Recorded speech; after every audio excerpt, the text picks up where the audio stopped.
มื้อนั้นไผโทรมานะใครเอาที่ขี่รถมานั่นเจนที่แต่ละมื้อแต่ละเว้นบ่มีหยังสั่งตายแต่ของอ่ะ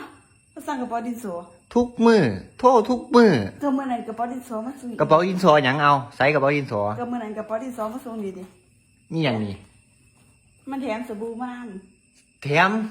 แถมนาฬิกาซื้อกระเป๋าดินสอแถมสบู่แถมนาฬิกาก็ดินสออีกจักบาท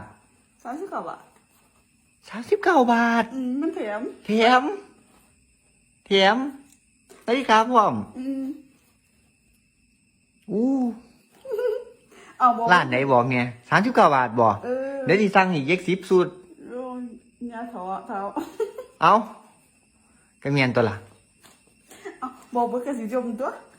สิมีเหลี่ยมนี่ตัวเหลี่ยมหยังแต่ว่าเอาก็มันบ่ได้มาส่งมือเดียวไงมันต่อมือแต่ว่ามือนั่นมันโทรมาบ่เกี่ยวกระเป๋าดินสอบอกว่าสั่งเป็นเดือนล่ะสั่งเป็นเดือนยังเอาสบู่เอาอีกล่ะ